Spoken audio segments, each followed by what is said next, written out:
What do you do next? Floor it? Yes. No, don't floor it. Okay, floor it!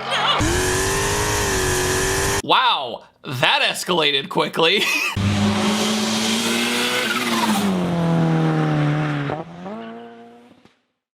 Before we get started with today's video, I just want to give a huge thanks to today's sponsor, Babbel. I got married actually last November, and my wife is Puerto Rican. But Babbel really helps me start to connect with my newfound relatives. I took 4 years of Spanish in high school, and it just completely went over my head. But for me, since I was so rusty, it was kind of like I was starting all over again. But Babbel is scientifically proven to help you start speaking a new language in just 3 weeks. And lessons are designed by real language teachers. And Babbel offers a 20-day money-back guarantee. And what I really like about Babbel is that it teaches real-world conversations. It doesn't feel like very formulaic. It feels very natural. Things about travel, business, relationships, and more. In 2019, I went to Puerto Rico and filmed a documentary, and I loved it. I loved the people, I loved the culture, it was fantastic, but there were some people there I just couldn't connect with on that big level, and it was kind of embarrassing. And it's also a good way to kind of reinvent yourself. It's always so valuable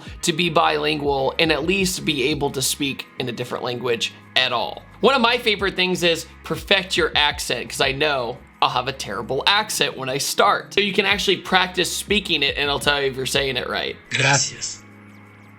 Gracias. Gracias. So go ahead to the link down below, download Babbel and get 60% off on your subscription and start speaking a new language in just 3 weeks with Babbel. And also on Babbel, what language would you love to learn? Put it down in the comment section below. The Dodge Demon 170 has been unveiled. And what an unveiling it was. A few days ago, I heard about the Dodge Last Call presentation, and I really didn't know what to expect from it. I knew they were gonna have some drag racing and maybe cover some Dodge history, and then they said, we're unveiling a new car. And to me, I'm like, haven't they done every Challenger ever? And then I was very wrong. So, was all the drama and the buildup of this presentation worth it? Yup. So let's talk about the car, what it means for the car industry, and break down the presentation, because it was a doozy. The Dodge Demon was unveiled back in 2018, and there seemed to be 2 different reactions. Is this just a gimmick to sell more Challengers? Isn't the Hellcat already fast enough? This special edition seems kind of unnecessary. Or it was, man, Dodge is crazy and they're doing really awesome things, which I was more so in that camp. Then the Hellcat Red Eye came out, which in a way was a nerfed Demon with a nice interior. That's kind of like the easiest way to describe the Red Eye. But the Demon had this reputation of, yeah, it's fast, but you'll get kicked out of the track, which in some way made it kind of cool in a twisted way. My production car is so freaking cool that the NHRA bans it. But the problem is that since Dodge marketed it as a street legal drag car, that when you took it to the strip, you couldn't drag race it more than once. So it was this weird yin and yang of like, it's cool that it's banned, but I still want to drive it, right? But now with the Challenger 170, it makes the Demon even seem slow, which even though the Challenger Demon is big and heavy, it is not a slow car. It has this weird reputation of, since it's so big and heavy, like, why would you get that? It's still stupid fast. If an average Joe bought a Demon and then went down the drag strip their first time, they probably would lose their mind. But since the internet, you know, has kind of numbed us all to horsepower, it just didn't seem that crazy. So first things first, let's break down the presentation. They brought out a lot of old Dodge exclusive Challengers, but also I spotted a Dodge Omni GLH. Alex Taylor and Chris Jacobs do a great job of talking about the cars at the event and also what to expect from the presentation. They interview a bunch of Dodge racers, including 2 lovely people, Demonology and Weston, who I did Roadkill Nights with. Shout out to Weston, I actually got to see him at Texas Drift Academy learning how to drift, so keep it up, man. Your progress is doing great. And Weston describes Dodge as the craziest car company at the moment because of the Hellcat engine already creating a legacy for the brand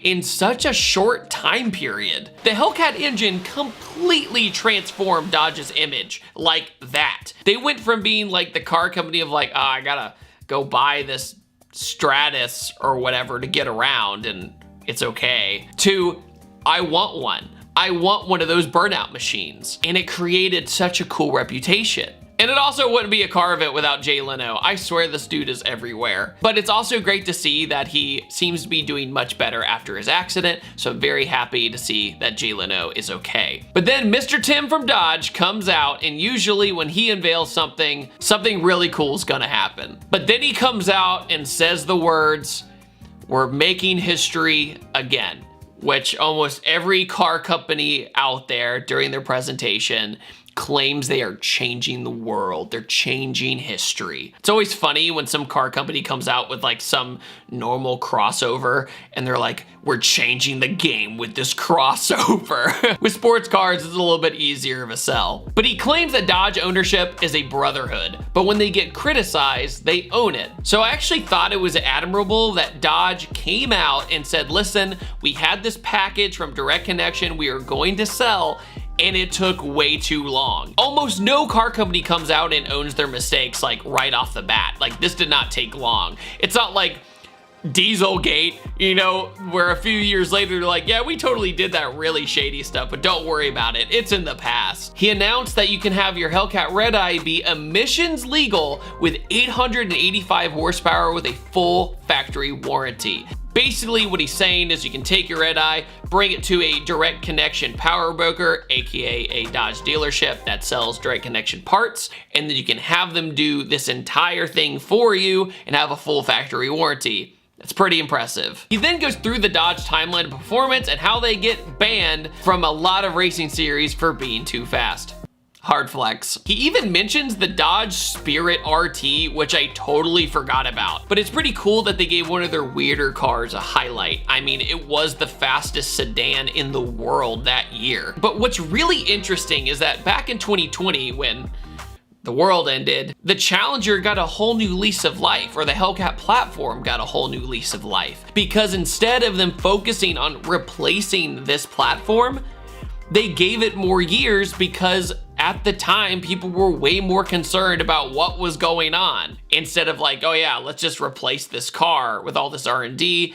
We got bigger things to worry about." So we wouldn't have this car if it wasn't for a worldwide crazy event happening. And then out of nowhere, a helicopter shows up with a Challenger under it. Then we finally get the goods, the SRT Dodge Demon 170. It is the first street legal production car that runs ethanol. And we're gonna get really into the weeds of what counts as a production car and their claims. And that's really annoying territory when you're like debating things. I mean, Koenigsegg back in the early 2000s was running on ethanol, but do you want to count that? Since there's so few of them, do you want, well, you know what, we'll get into this later. The 6.2 liter Hemi has 22 pounds of boost going through it, and it's a 3-liter supercharger, so it is bigger than the Red Eyes. So if you do the math, without them even saying anything, you know the power number is going to be ridiculous. And also, it has a full engine upgrade. Now this very much impressed me because we all know that the Demon engine and the Red Eye engine are pretty strong engines. They could have literally taken that engine, put a bigger blower on it, threw more boost at it, and been like, "You know what? You have a warranty. If it breaks, whatever, we'll fix it." Instead, they beefed up everything internally in the engine and even have a bigger throttle body. So they did not mess around. They wanted to make this thing a workhorse and reliable. And it just shows they took this car very seriously. With it being the last call, they want to make sure that their legacy of the Challenger, or like the last Challenger, lasts.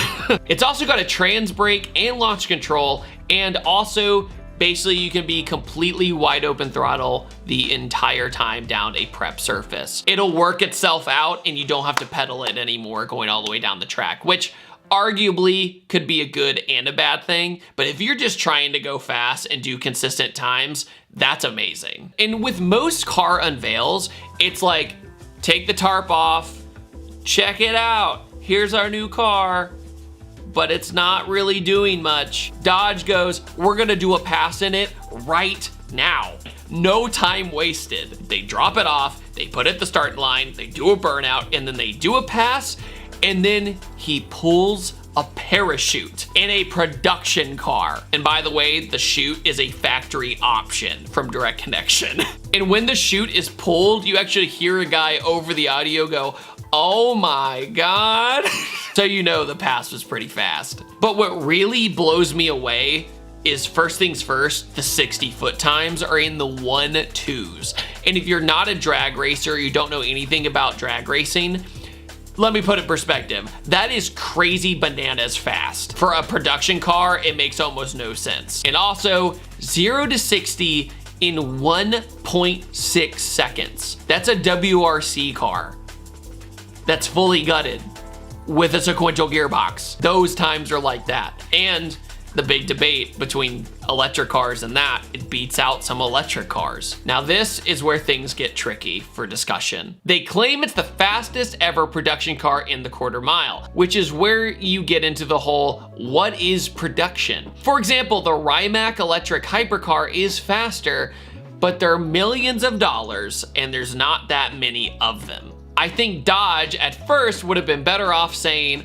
the fastest mass-produced production car. That way they can kind of not have to worry about that weird loophole criticism, which, like, I don't really care that much, but you know how people are. But either way, it makes 1,025 horsepower. I think we're happy. What world do we live in? 1,000 horsepower 20 years ago was not reliable and nearly impossible to make happen. I'm stuttering because I'm just thinking about all the weird tuning things people used to do. Standalones and all that were not very good. And now we have a car off the dealership lot that's mass produced, that's not $1 million with 1,000 horsepower. This is so nuts and I love it. They also got a letter from the NHRA already that it's banned.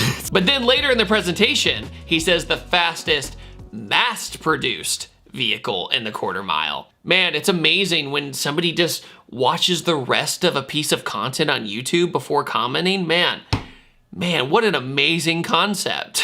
It's almost like I've learned that the hard way. Oh, David, you didn't say this thing. Did you watch the whole thing? Of course you didn't. But final thoughts, Dodge, you're crazy, and I love it. I love that you have just leaned into this perception of your brand because it works for you. I think it's great that you're not trying to be a Chevy or a Ford. You have your own identity, and you're owning it, and you're making it work. Do I find it very sad that it's the last Hellcat of this generation? Of course, but who knows what's coming next? And I think whatever is coming next is gonna be promising. Guys, what did you think of the Dodge Demon 170? Put it down in the comment section below. And once again, make sure to hit that like button and the subscribe button because it really helps me out in YouTube's algorithmic world that is very complicated. And on that note, I upload on Tuesdays, Thursdays, and Sundays, and I will see you guys next time. Take it easy. Have a wonderful day. Goodbye.